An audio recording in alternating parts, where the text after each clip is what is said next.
Yang perlu kita lihat soal keaslian sini watermark ya. Soal watermark ini yang tidak terlalu kelihatan bahwa ada watermark Ya, UGM ini. ya, tolong speak up ya. Teman-teman alumni khusus angkatan 80 yang dulu pernah berinteraksi dengan Pak Jokowi dalam lembaga, dalam wadah apa saja, tolong speak up ya. Nyatakanlah ya. Kalau memang tidak ada seperti saya ya belum pernah berinteraksi dengan beliau, ya saya tidak bisa mengatakan bahwa saya pernah bertemu Pak Jokowi di kampus kita waktu itu. Nyatakanlah ya. Saya capek melihat polemik ini, capek sekali dan malu sebagai alumnus. Kampus kita adalah kampus besar ya. Ya, Bapak Rektor, Pak Dekan, teman-teman semua, mari kita speak up lah, bicara, luruskan. Kalau memang beliau bukan alumnus kita, katakan itu secara terbuka ya. Gak apa-apa lah ijazahnya palsu, yang penting kan dia bisa baca saldo rekening rakyat. Punya ijazah asli tapi mentalnya palsu, itu lebih bahaya. Mending gak sekolah asal jujur, tapi sayangnya pejabat kita itu gak sekolah dan gak jujur. Karena persoalan ini tidak bisa diselesaikan secara negosiasi, yang bersangkutan tidak mau menunjukkan kalau memang dia punya ijazah, satu-satu jalan adalah proses hukum di pengadilan. Betul. Itu jalannya tuh. Palsu dikejar, ditangkap. Plat nomor palsu dikejar juga. Buset, ijazah palsu dikawal. Ampun, ampun. Difitnah saya diam, dihina saya diam, direndahkan saya juga diam. Tapi kalau disuruh jujur, saya melawan.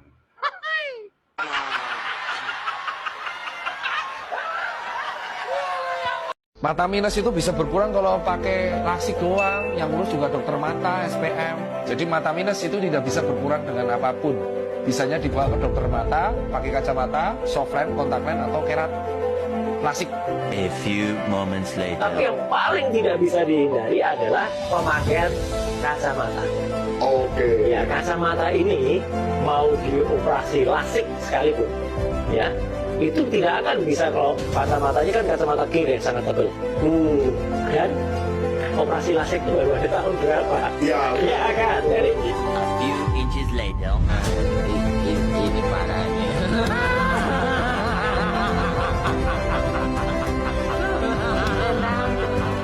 Sudah, tapi belum. Jangan saja gelasnya udah ramai.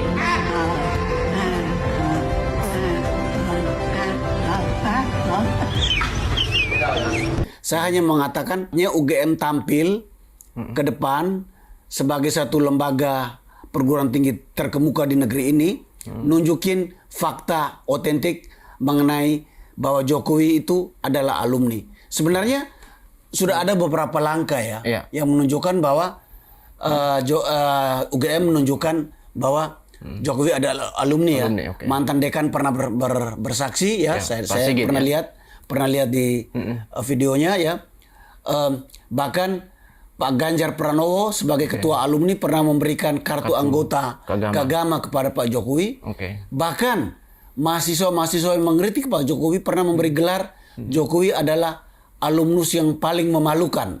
Kata memalukan, bisa debat, tetapi di situ sudah diakui bahwa dia adalah alumnus ya. Jadi sebenarnya tiga hal itu menunjukkan bahwa ada pengakuan bahwa Jokowi itu alumnus. Tetapi publik sekarang sudah terlanjur mencurigai adalah bahwa Jokowi itu bukan alumnus dan bahwa ijazahnya itu palsu ya. Nah, ini UGM sebaiknya tampil.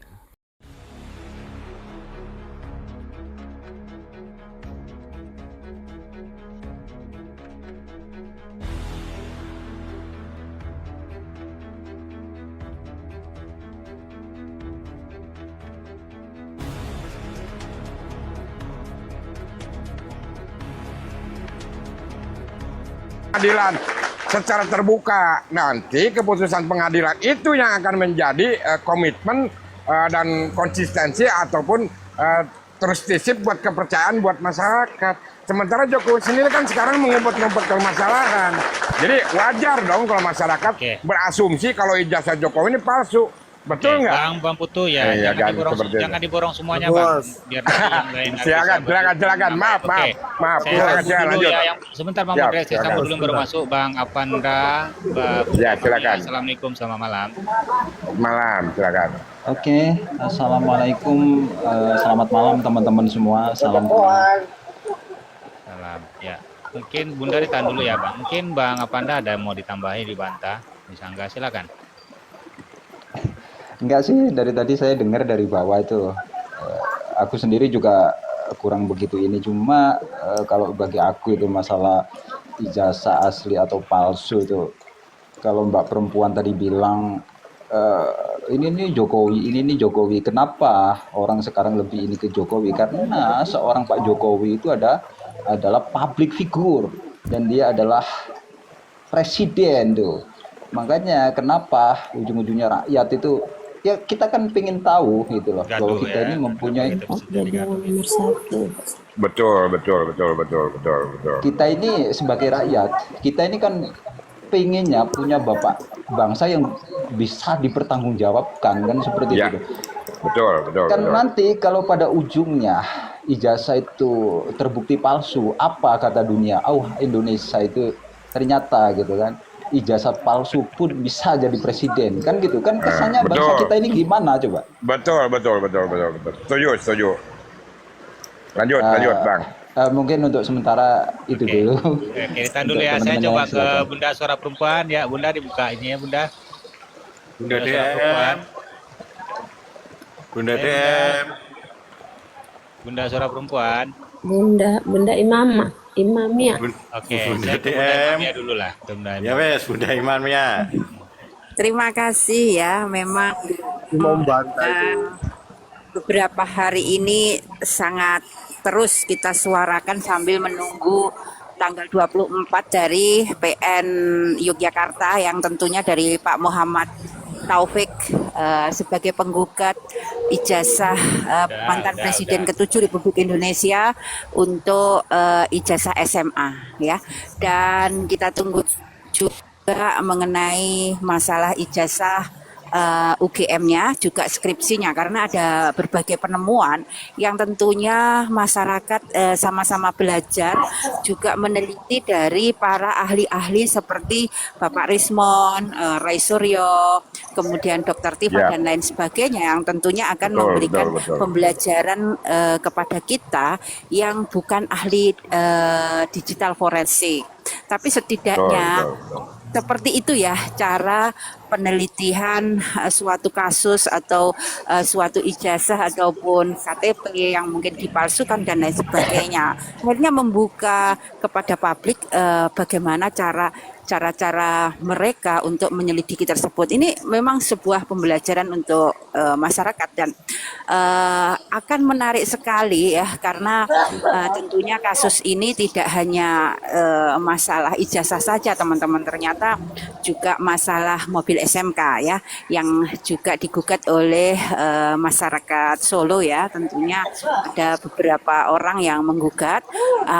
Bagi saya pribadi ya, tentunya ini sangat menyakitkan hati kita bahwa mantan presiden kita ini setelah menjalankan tugasnya selama 10 tahun ternyata banyak sekali problema gitu ya. Nah, dan kita juga menyayangkan bahwa juga menyakitkan hati kita bahwa mantan presiden juga menjadi finalis nomor 2 korup dunia.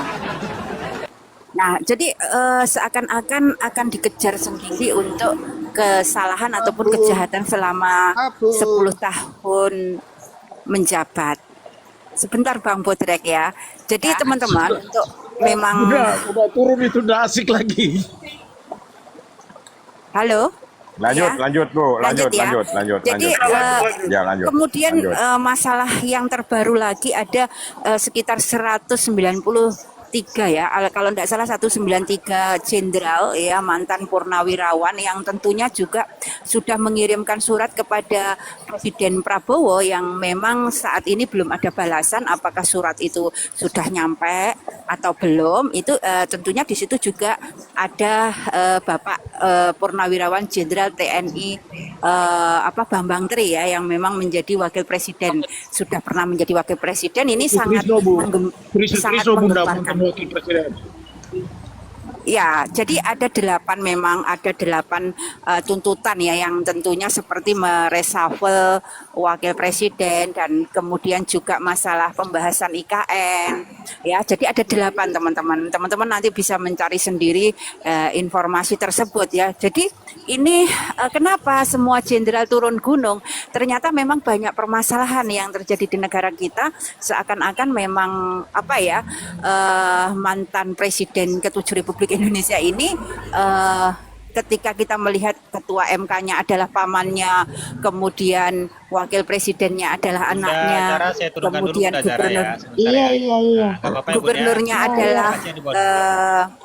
gubernurnya adalah mantunya. Nah, ini kayak negara kerajaan seperti itu ya, teman-teman.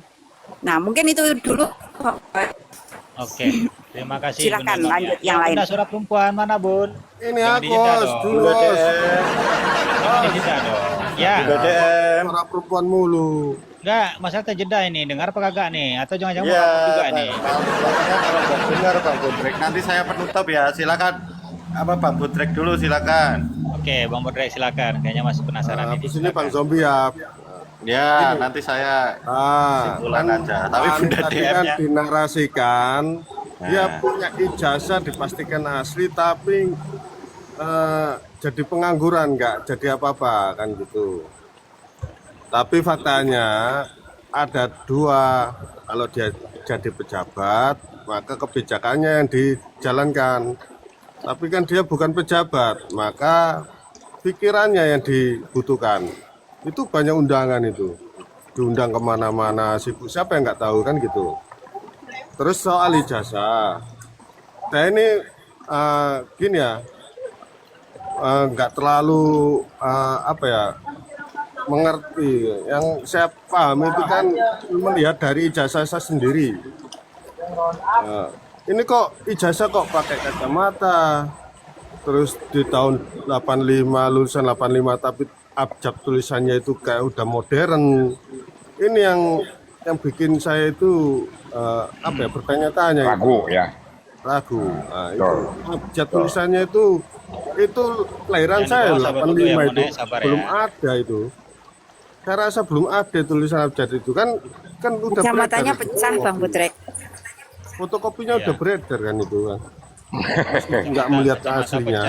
Itu mah alibi bola kalau kacamata pecah mah. Ya, sebentar. Oke, saya sambut dulu Bang Yuas. Bunda surat perempuan mana nih, Bun? Jangan kabur, Bun. Mas, ayo kau dong. udah meloket gak? Bang Yuas, kau Assalamualaikum. Ayo dong. Waalaikumsalam, Bang Yuas, untuk Bang Yuas. Saya bisa ngomong nggak ini? Lanjut. Gajian jadi buzzer. Udah diam kau Bodrek, diam kau, banyak ngomong pula kau ini. Jadi begini ya. Biar ada teman tuh Bunda surat perempuan itu. Silakan. Oke. Jadi begini ya, kalian ini kan cuma unsur sakit hati aja ya kalau menurut saya ya. Sudah jelas-jelas ya. Aduh ngapek nih. Biar bang. Iya. Ya, sebabnya gini ya, kalian tuh unsur sakit hati aja. Kenapa saya bilang unsur sakit hati ya? Udah jelas-jelas itu ijazahnya itu asli.